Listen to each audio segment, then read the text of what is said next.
Hey, aloha! Today in this video, we are going to talk about the 7 reasons you're not rich yet. One of the keys to getting what you want is to figure out why you don't have it and then to remove that obstacle. So I am going to help you today. So reason number 1 that you're not rich yet is that your fees or your prices are too low. I have found that this, like in my observation and then in my own businesses, to be one of the most common reasons people aren't making the money that they want to make. If you work for an employer, that would be that your salary or income is too low. And in your business, that your fees or your prices are too low. When I identified this in my business and raised my fees, that affected my overall income probably more than anything I ever did. It raised my overall revenue seemingly overnight. But I want to clarify this. A lot of internet marketers, especially coaches in my niche, which is copywriting, they teach you just to raise your rates willy-nilly and just charge a ton and charge a gazillion dollars for your course, charge $1 million an hour for copy. And I actually wouldn't suggest that. I say if you want to charge more, you should level up your skill so that you're worth more in the marketplace. Also, I would suggest you find people who can afford your new fees easily, so it won't seem like such a jarring thing to raise your rates. For example, I used to work exclusively with solo entrepreneurs, solo coaches, and I wrote their copy. And I love this market of people. I love my coaches. I love my coaches that are bootstrapped, working in their basement or in their spare room. I love this group of people, but I knew if I raised my rates with them, it would hurt them. It doesn't make sense for a solo coach to spend a gazillion on copy because they have like a small list and maybe their offerings are not charging that much. So if they're not going to make that much from the sales letter or the email I'm writing them, it's just not an equal exchange of value for me to raise my rates all crazy. So what I had to do, I still serve that market a bit, but now I serve more people with bigger teams, bigger lists, higher price products. So if I write a piece of copy for them, they're going to make a lot of money. So it's only fair that they pay me more money. And so that's how I raise my rates and my prices. So whether you're offering a product or a service, look at what you can do to make it worth more and to be able to raise your rates in a way that is a win for everyone involved, for your customer and for yourself. So that's reason number 1. Reason number 2 you're not rich yet is because you simply aren't serving enough people. If you're an author, not enough readers have your book in their hands. If you're a consultant, you haven't advised enough people. If you're a copywriter, you haven't done enough copywriting projects. To get rich or to get money, you have to exchange value and you have to help a lot of people. The higher your rates are, the less people you have to help to get rich. But still, I don't think any business could get rich or any individual could get rich just serving 1 or 2 people. The more people you serve, the more money you make. So if you're not rich, you simply aren't getting your product or your service in front of enough people. So the answer to that is to get more customers, get more buyers, get more readers, get more clients. I know it's easier said than done, but so many people skip this simple clarification in their head. They think, oh, I'm not rich. It's just this like blob of a problem with no like clear boundaries or clear definition. Well, it's like you don't need some magic pill or some secret sauce. You just have to figure out which reason why you're not rich. And if it's not having enough customers, now you have that problem narrowed down, and you know the one problem you need to solve isn't, oh, how do I get rich? That's not what you should Google. Is how do I get more customers? How do I get more clients? How do I get more readers? So that's reason number 2, you're not serving enough people. Reason number 3 you're not rich is what you're doing isn't scalable. So in certain circumstances, you may be maxed out. There's only so many people you can serve. If you're working by the hour, that is hugely problematic because there's only so many hours in a day, and nobody's gonna work all 24 hours in a day. I am going to put myself out there for this example, and I really want to be open about this in case you're in a situation too. Not only are there only 24 hours in the day, I have struggled with some serious health problems, and I think it's just my temperament. I can only work like so many hours in a day. There's entrepreneurs out there like Elon Musk and Gary Vaynerchuk who, this is what they say. They say they work 18-hour days and they hustle and they slay, and that's cool if you're about that life and you can do that. But I cannot hustle and slay 18 hours a day. When I was an attorney, I used to do some long hours, and it just does not suit me and is not good for my health. So getting paid by the hour is just not a good idea for me, or for anyone actually. Even though it's super strong hustle people, they can only hustle so much. So you want to get paid based on the value you offer, either some form of commission or pay per performance, or even a flat fee. Like, let's say a package you offer, a consulting package, or a workshop, a speech, or a piece of copy. You want to get paid per product, per offer, not based on how much time it takes you to do it, because that's just like running on a treadmill. It's a losing game. Also, what I mean by your offer may not be scalable and that's why you're not rich is you're helping people one-on-one. Now, helping people one-on-one, I don't want to slam it, because that is actually the fastest way to make the most amount of money per client. So if you need cash right now or like tomorrow, you do want to be offering a one-on-one service. Services is faster and easier to make money than products, because you don't need money up front. You just show up, do the service, and you get the money. And you don't need, like, it's just easier. So trust me on that one. It's easier to make money in a service. So if you need money quick, do the service, and one-on-one you can charge the most, more than one-to-many. So for quick money, you do want to be offering a one-on-one service. But if you're trying to get rich and build long-term wealth, you can only go so far with one-to-one services, because there's only so much of you to go around, so much time, so much energy. So what you want to do to make your offer scalable is be able to offer one-to-many. So if you're a consultant, consulting people one-on-one, or a coach, you want to see if you can do group coaching, or do one to like even more many, which would be like a book or a course. And that's not the only way. On the internet, everybody says you have to have a course, you have to have a course. And that is a good way to make your offer scalable. But you can also have membership sites where people pay to be a part of your community.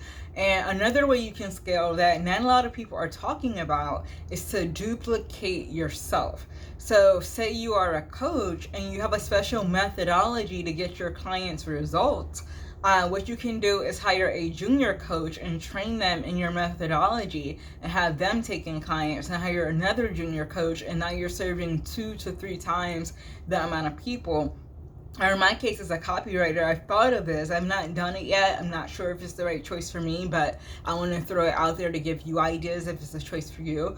Copywriting, what I would do to make my offer more scalable is hire a junior copywriter and train them, and have them do some of the writing, so I can serve twice as many people.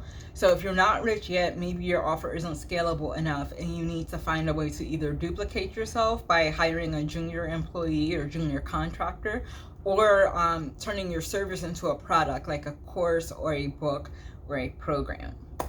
So I lost count of where it was. Was that 2 or 3? Well, we'll say it was 3. So reason number 4, that you're not rich yet. Sorry, somebody needs to buy me a teleprompter. I gotta refer to my list. Oh, okay. So reason number 4 you're not rich yet is money is going out faster than it's coming in. And I've had this happen in one of my businesses. Like a month's worth of bills would come through, 2 months of bills would come through, 3 months of bills would come through, and then boom, I would get some revenue. So I got 1 month's worth of revenue, but 3 billing cycles on my email service provider, my MailChimp or whatever, my website, the contractors I'm paying, like 3 months worth of these business expenses are coming through, but then it took me that long to get paid. So more money was going out than it was coming in. And this happens in the beginning of every business. So you want to have enough capital saved and enough lead time for when you don't have the cash flow, but you can't run a business like that forever. You'll eventually run out of cash, and that would be a reason you're not rich if the money is going out way faster than it's coming in. So to correct that, you want to be more conservative in your spending. Like, don't be cheap. You have to invest to grow a business, but be strategic. For example, in my very, very first business, I was a matchmaker and dating coach. And I never had a coach of my own. I didn't consult anybody. I didn't have a course. I just went out there like balls out. Like, I'm going to start a business. And I was so young. I was in my 20s. And what I did was I desperately wanted this business to work. So I poured money into ads, and I was just pouring money into it.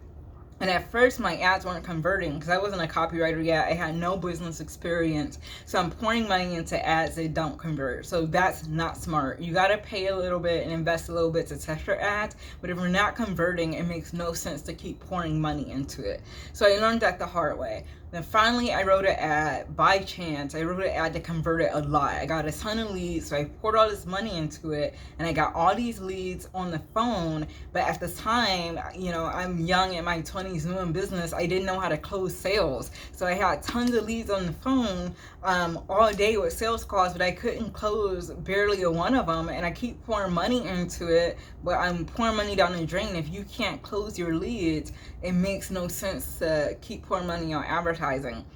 So you want to get a system that works. You want to have ads that work, and then on the back end, you want to be able to close your deals before you. Somebody explained ads to me as putting gasoline on the fire. It accelerates things, but it only makes sense if you already have a system in place that works. And ads is just one example. There's other expenses where you may be spending too much. Like, you may have Infusionsoft, which is a very expensive email service provider when your business is not there yet, and you could just have a free MailChimp account for the time being while you grow. So you want to watch your expenses and be strategic with them. Also, if you have too much money going out faster than it's coming in, you want to make the money come in faster. So you want to make more sales in a shorter period of time. As we discussed, perhaps raise your rates, and then also serve more customers, get more customers. So you want to get money coming in faster than it's going out, and that's how you get rich. So if you're not rich yet, money may be going out faster than it's coming in. That was way too many hand motions, right? It's like I'm doing the Macarena. So that was number... was that 4 or 5? Oh, can somebody donate me a teleprompter? Y'all should put a GoFundMe down here to get a teleprompter, so I won't be losing my spot. But I think that was number that was number 4. So number 5, reason number 5 that you're not rich is that you have too many income gaps. What I'm talking about is feast or famine. Too many freelancers know it.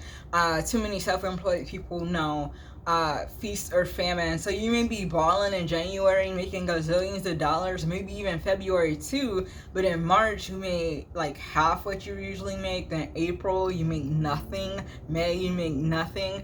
And so you keep going like this, and you feel like you're balling because of those really high months, but when you add up what you made over the year or average it out over the year, it's not much because you had too many months where you made zero or very little. So that could be a reason you're not rich, because there's too many, the dips are too low and the dips are too long. The income gaps are too long. And I had this happen to me when I was a contract attorney. I worked case to case as an attorney, and certain cases had overtime, and I thought I was balling because I was making time and a half, and I'm like, oh, I'm balling, and I was working so hard. I felt like I should have been balling, but at the end of those contracts, there were times where I was too tired to seek out the next contract, and so I rested on my laurels too long and had income gaps, or times where the market just dipped and I didn't get another contract. So while I was balling for maybe a quarter, if a month came up where zero came in, then it didn't even out, and that money didn't stretch, and so I wasn't getting rich because I had too many gaps where I had too many months, too many 0 months, or too many dip months. So you want to watch that in your own business. If you have too many months where the revenue is too low or there's no revenue at all, the cure to that is to build recurring revenue streams.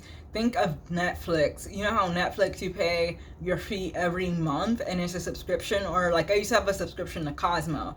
Not anymore, it was a really long time ago, but I paid my Cosmo subscription, and so for every person who's reading Cosmo, they get money month after month after month. Same with Netflix. And you could do the same thing in your own business. What a lot of established copywriters do is they have print newsletters that go out like magazines, and you pay a monthly subscription. You can also have membership sites where you post your expertise and have people gather for your content, and they pay you every month like a Netflix to get your content and your expertise in your courses, and that's recurring month to month. Your coaching packages, you can have a year-long program where people pay you month to month.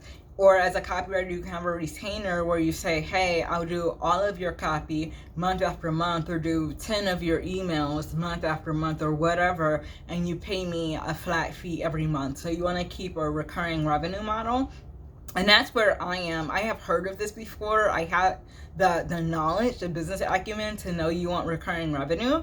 But like, I want to be transparent again. All these business gurus out here, I don't know if they are all truly hustlers and sharks, but I'm kind of like, I'm type A in a certain way and accomplished in certain ways, but I have weaknesses, and I'm going to share them because I wish when I was watching all the business and motivational stations that people had shared the more human side of it with me. So anyway, I knew about this recurring revenue model, but I was afraid. I couldn't handle that volume of work.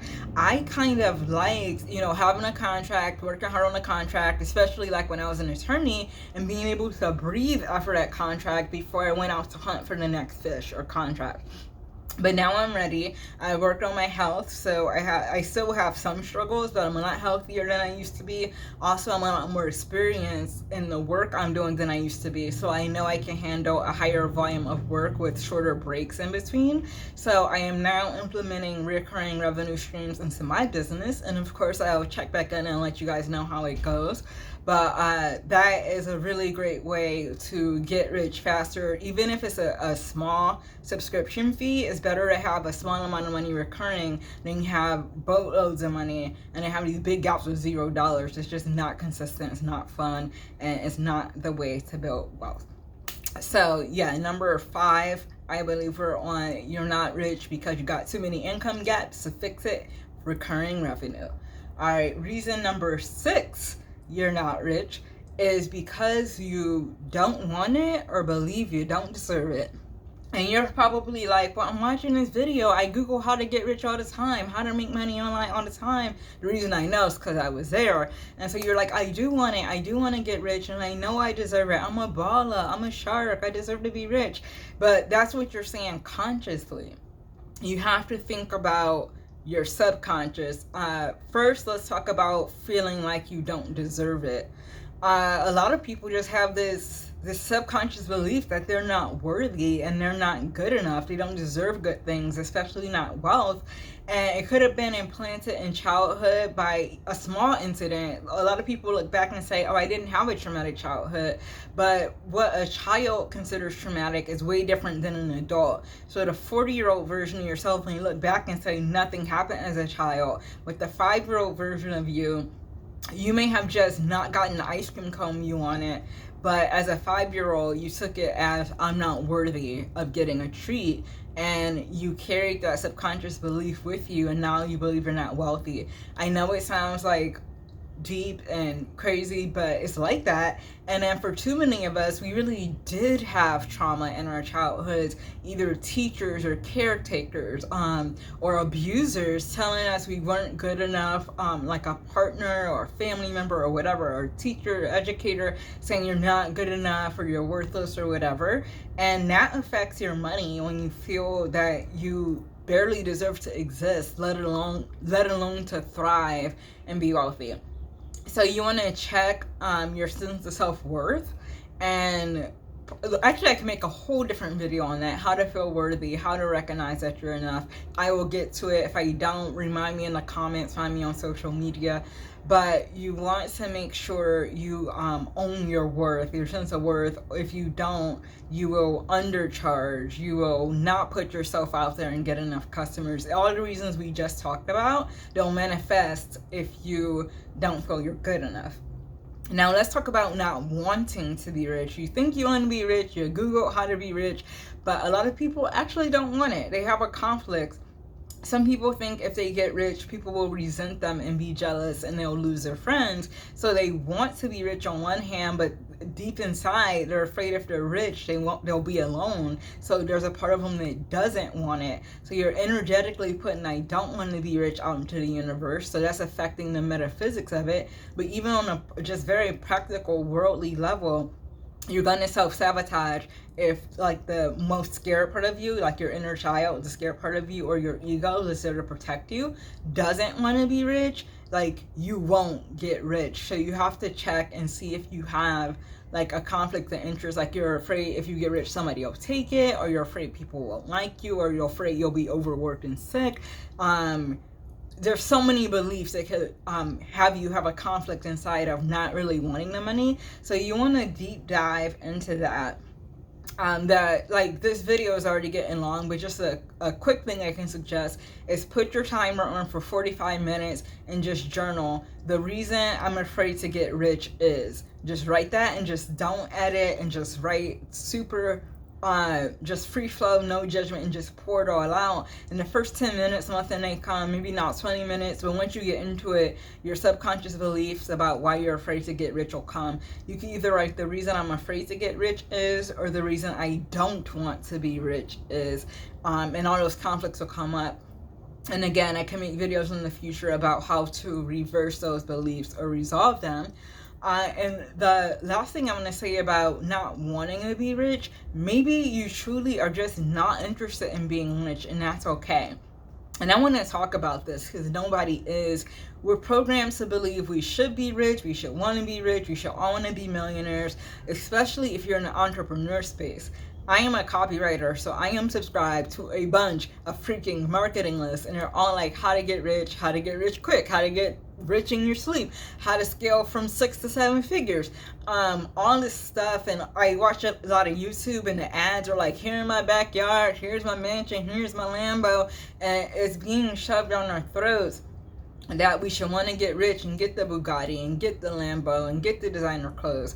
And maybe that's not really what you want. It could be something that is just through repetition and through NLP, neuro-linguistic programming, subliminal messages, is being imprinted upon you, but maybe that's not your soul's desire.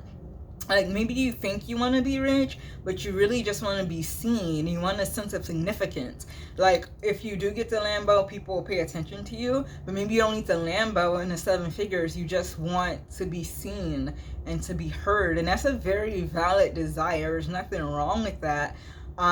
So you want to kind of explore, is it $1 million I want, or do I just want to feel significant? Another common confusion of thinking you want to be rich, and I had this too, is you hate your job, and what you really want is to quit your job. When I was an attorney, it's not even that I hated legal work, I just hated going to the office, and I hated some of the politics and some of the sketchy morality of it. That's like a whole different story. I actually like research, writing, arguing, things of that nature, but a lot of stuff about law I didn't like.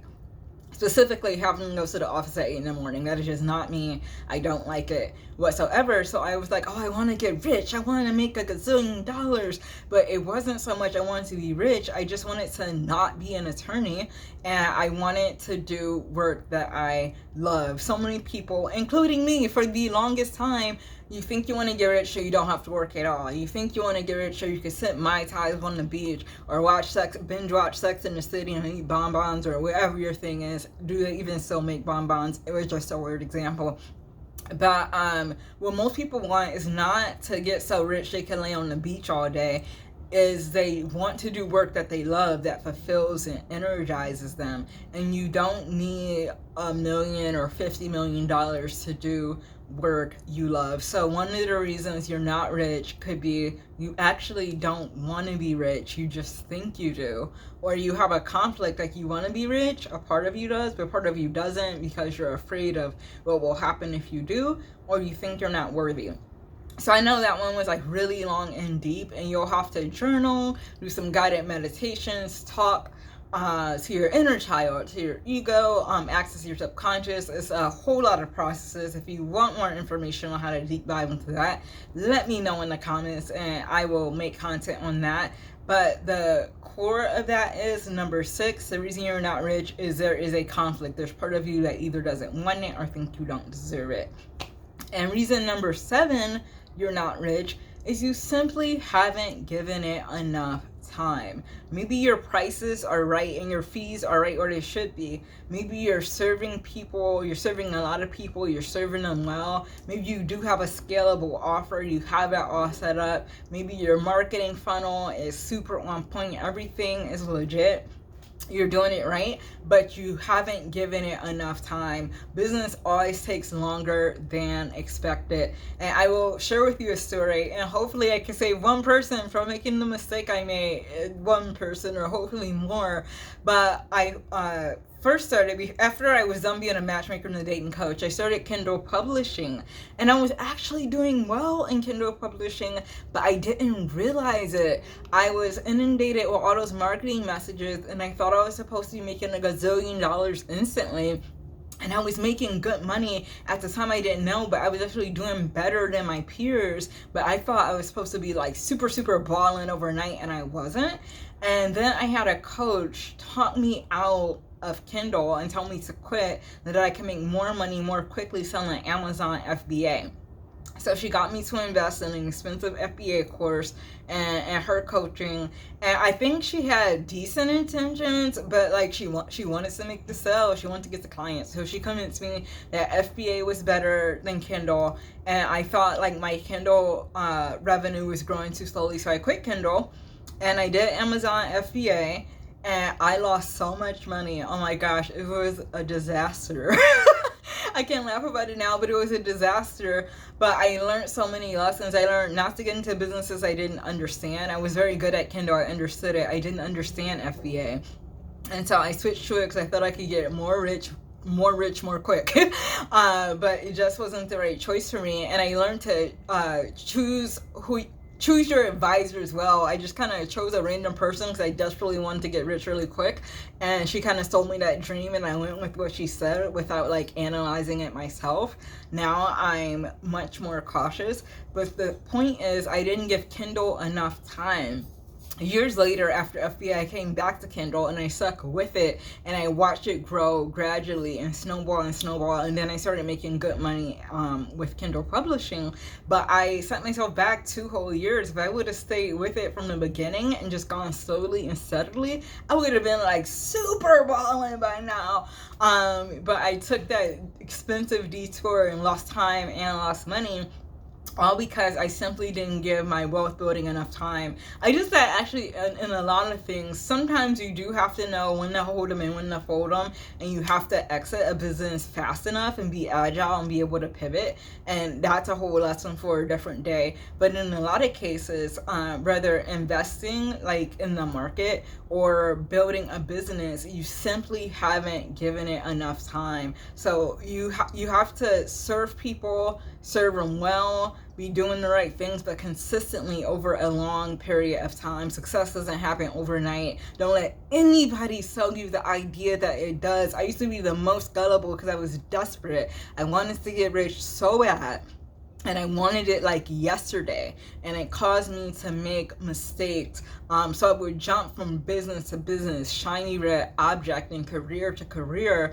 But I thought I was doing the wrong thing. Why am I not rich yet? Why is this not working? But the thing is, in any venture, whether you do a traditional career and you start from the bottom and climb the corporate ladder, or you do a business, a product, a service, scalable or not scalable, You have to build your skills, your business acumen, and then the skills of what you're actually delivering. Like, say you're a coach, you have to keep becoming a better and better coach, but then you also have to become a better and better business owner. And then it takes time to build your reputation in the marketplace. It takes time to get customers and to get more customers and have them tell people. The whole thing takes time to mature. So that is reason number 7. If you're not rich yet, you just haven't given it enough time. I'm going to do a quick recap, but real quick, if you like this content, please click the subscribe button so you don't miss any videos when they come out. And also it tells the YouTube algorithm that my content is on point, and it shows it to more people. So click the red subscribe button, click the like button, and that'll really help me out a lot. But to recap, the 7 reasons you're not rich yet is 1, your prices or fees are not high enough, so raise them. Reason number 2, you're not serving enough people, so get more customers, get your products into more hands. Reason number 3 is what you're doing is not scalable, so stop charging by the hour. If you're at this point, stop serving people one-to-one, serve one-to-many. Reason number 4, your money is going out faster than it's coming in. So be more strategic about how you invest your capital. Cut your expenses if you can, and also try to bring in more revenue more quickly by raising your prices and serving more customers. Reason number 5, you're not rich yet. What was number 5? I need a teleprompter, y'all, seriously.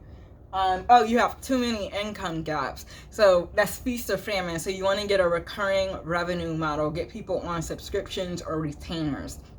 Reason number 6 that you're not rich yet is you secretly don't want it, or you believe you don't deserve it. And that is like such a deep subject that requires several more videos to overcome. But just know you could have some hidden beliefs that are sabotaging you. And reason number 7 you're not rich yet is you're doing everything right, but you just haven't given it enough time. So don't give up. I almost said keep hustling. See, I'm brainwashed by all the stuff that's out there. I don't believe in hustling. I believe in setting intentions and receiving. So yeah, keep on receiving, keep on believing. It sounds woo-woo, but I'm dead serious. Just keep setting your intentions, believing, receiving, and achieving. And yeah, just take the practical steps. I believe in you. Please drop it in the comments and let me know the reason that you're not rich. Did any light bulbs go off in this video? And let me know what steps you're going to take to overcome the obstacles that are keeping you from wealth. Let me know in the comments. And again, remember to click like and subscribe. Until next time, sending you all my love.